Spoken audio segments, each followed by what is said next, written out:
we don't give up. So, you know, we'll go and we'll give it a try. And if we have to get out of there for a while, we got to get out of there for a while. But we'll go back and we'll finish when we can.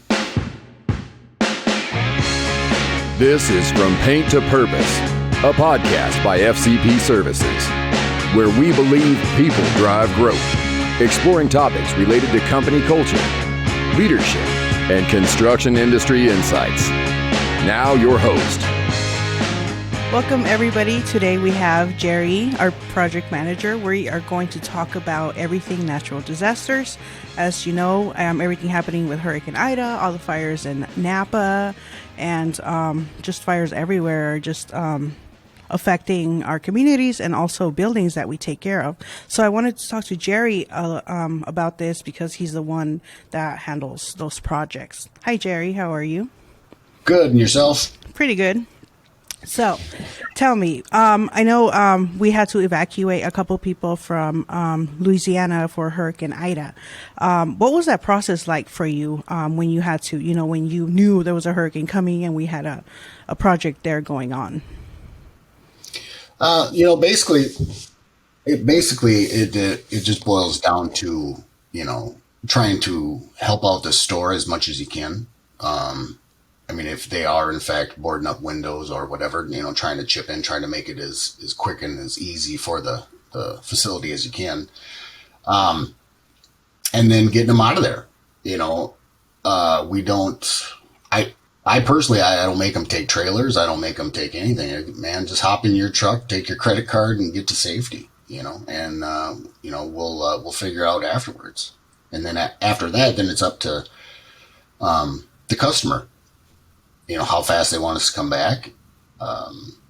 If there's anything we can do to help, What are some ways that we have been able to help facilities managers with their buildings when it comes to a natural disaster? I know you said boarding up some of the windows and stuff. What are other ways we can help, or we do help? Yeah. It can be a lot of different things. Even just getting out of there can be a help. Because then that's just one less thing they have to worry about. A lot of it is being that extra set of hands to just do whatever they need you to do. It could be plugging drains. It could be putting your trailer in such a position as to block debris. It could be a lot of different things. How do we keep our team safe? I know I'm part of the safety in that, and I do the training, but it can only go so far because I'm not there. How do you prepare them when you're given that you're closer to them than I am? Yeah, most of it is just not getting away. Okay. They all have company credit cards. They all have company vehicles. The minute they feel they're in danger, we've run into tornadoes, and we do a lot of work in Oklahoma and the tornado belt through the Midwest there. It's always like, hey, the minute you don't feel safe, or get out of there, get as far away as you need to go, so that you feel okay. I don't set limits on what they can and can't do to keep themselves out of harm's way. I don't believe anybody else in the company does either. How can we stay proactive when we know there's actually a storm or a tornado coming? I know some of our foremen have the weather watch on their phones and all that stuff, but what are other things that we can prepare the buildings for? I know you said drain plugs and stuff, but that's when it's happening, right? Is there stuff that we can be okay, we're going to be in this area, and there's tornadoes here, or there's always fires here. We're going to add, I don't know, water. No, that's not, when natural disasters, tornadoes, hurricanes, things like that, it's not pretty rare you get a month's warning. A lot of times those things kind of happen within a couple of days. So, and it all goes back to if they're on their way to somewhere where we know there's going to be some kind of terrible weather, obviously we would, hey, don't go. we'll deal with the customer on a corporate level. Yeah, as far as that stuff goes, I would never send anybody purposely right into harm's way. I wouldn't do it. So then, in the aftermath of an event, what is to be expected when there's damage to the building? So that's a that we take direction from the customer. I know the Sam's Club, there was some damage done to that building in was it Houma, Louisiana? Yeah. So there is some damage that was done to that. Parts of some eaves, I believe, were ripped off and things like that. We had already started the project, so we have every intention of finishing it. We're just waiting on the customer to let us know when the repairs are finished, and and I don't see any reason in Louisiana why we could run that one really late into the year. So I don't see any reason it doesn't get finished this year. So. And when you were saying eaves repairs and stuff like that, we already do those repairs. Would that be included in the project, or would that be a sort of a change order kind of process? Oh, no. That's actually so when damage like that's done to the building, that's way above our. We don't get involved in that. Mm-hmm. That's they have full on company. Most of the stuff we do are small repairs. Okay. Anything where you're missing half a wall, that's not generally something our crews in particular would get involved in. So.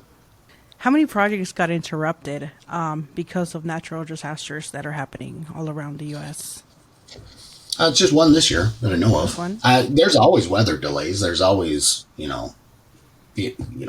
got some stuff going on in New York where they've gotten pounded with rain, and that does cause its own set of problems. But we're really good at figuring it out and making it work. So, can you give us some examples of what those problems are?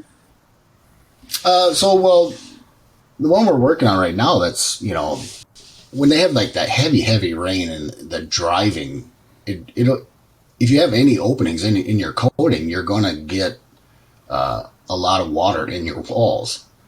So at that point, then you got to do what you can to get that wall dry before you coat it. Mm-hmm. Otherwise it's pointless, just going to fall off in a month anyway. So. Is that also the reason why sometimes after it rains, our crews that have to wait until it dries off because of the peeling and the humidity? Sometimes it really depends on the overall shape of the wall. If the wall is in good shape and the coatings are all holding just fine, basically you just got to wait to dry to the touch. But if there's openings and paint missing and you got open concrete or whatever the substrate may be, then they all have moisture meters and they test the moisture content. There's guidelines in which we have to follow in order to coat a wall. What are some other steps we take when it comes to the weather actually affecting our projects? Last year we ran into a couple of stores where we actually ran into the winter, where we actually had to build shelters around areas and heat them, which is an option. It's not a great option because it takes a long time and it's very expensive, but it can be done. Other than that, if we have had projects in the past where you're looking at a week straight of rain, we try to find something close so that the guys can go and start another project so that they can keep moving so we can keep making progress. Other than that, it just kind of do what you got to do to make it work, During these projects and knowing, there was a natural disaster coming, did you have to make any tough decisions? Not tough. Well, when the guys are in harm's way, get them to safety. It's not a tough decision at all. How do you think? How do communities recover from a natural disaster like this? It seems like a lot of times, they wait for the worst of it to be over, and then they start putting things back together slowly, and cleaning things up slowly and taking one part at a time. And it's kind of, it's a process. It's not like, Huma probably. It's not like that's going to be taken care of in a week. You know, it's going to take a long time and a lot of people. Even like getting lift equipment off their property had to be a coordinated deal because it's hard to even get big equipment in there to move stuff. So it's just it's just a matter of patience and trying not to get too far ahead of yourself. Do you think it's wise to rebuild in the same locations where these natural disasters keep happening? What's your opinion on that? What are your options? You're not going to move a town. You're not going to, Right. what I mean? And for a lot of people, that's their homes. And a lot of people that's just part of where they live. The tornado belt, that's just part of it. That's part of living where they live. It's not great and it's not wonderful, but that's their home. So, I don't see how that'd be right to try and take that away from them. That's my opinion. I agree with you, and then I don't agree with you. I don't know if that makes sense. In a sense, if it keeps happening, for example, in the area where Hurricane Katrina, and they're rebuilding and they're still rebuilding, and all of a sudden there's another hurricane. Like, is it worth it? If you think about it, I think that I think what you're talking about. I think they did change a lot of things. I think the engineers came up with better solutions and better, and I do think maybe they stopped building on lower planes and they try to build higher elevations, I believe. I know, so some of that goes on. I guess there's workarounds if you want it bad enough. Seems like. what should people not on the ground know when dealing with a natural disaster like that? As far as my end of things, I don't gamble with that kind of stuff. And I don't think the company would advocate gambling with that kind of stuff either. If there's some dangerous things coming, we're not going to be there. Nobody's going to make our guys sit there and see what happens. They're gone. They're gone. They're safe. And, if when it's over, if everything's fine, they'll be right back there to finish it up. But, it's not worth the gamble for me, Yeah. for me or the company, I would imagine. Speaking of gambling, there is a sort of gamble going on with our products being shipped on time and stuff. Do you foresee any shortages with supplies God. because of Everything happening? There are shortages everywhere with everything, everything from paint to paper to. I'm actually doing a little remodeling in my house. I can't get electrical stuff. There's shortages everywhere, and the good part is there's enough variety of products where there are substitutions that'll work just as well. So we haven't had to straight up, cancel anything. We've been able to find substitutions and keep moving. Sort of like the top coats and stuff. There has been some shipping delays. That's been probably the worst. Trying to get product to the site because we don't use a lot of our coatings aren't stuff that you can go and buy at Lowe's. Isn't stuff that you can go buy at your hardware store. And even your local Sherwin-Williams, we're not using house paints to coat these buildings. It's not, that's not really what we do. So some of that stuff's a little tough to get your hands on. Is it because of the bulk orders and everyone ordering?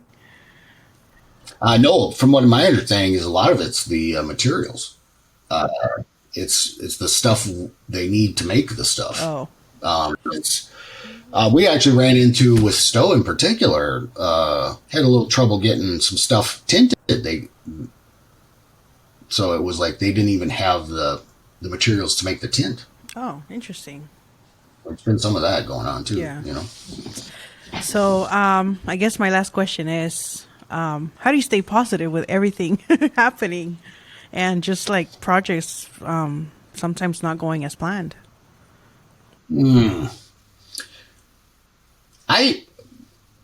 My main concern is my guys. My main concern is keeping their morale up, keeping them hopeful, keeping them positive, keeping them moving, trying to keep them in the loop as far as information that specifically pertains to them. I don't get really caught up in meeting any particular deadlines or anything like that. I mean, obviously we do our best, but my main concern is making sure my guys are okay. And, by doing that, they go faster. They do better work. They do, they're happier. They're more energized. And I think that's the key to most of it. I agree with you on that. So, I really do like the way the honesty and transparency you are with your crews, and they really appreciate that. Well, Jerry, thank you for being here with us again. We really appreciate you taking the time to do another podcast with us. We know you're busy, so we really appreciate it. yeah, no worries. I hope you have a great day. Thank you. You too. Thanks for listening. To learn more, visit fcpservices.com. Until next time, remember, people drive growth.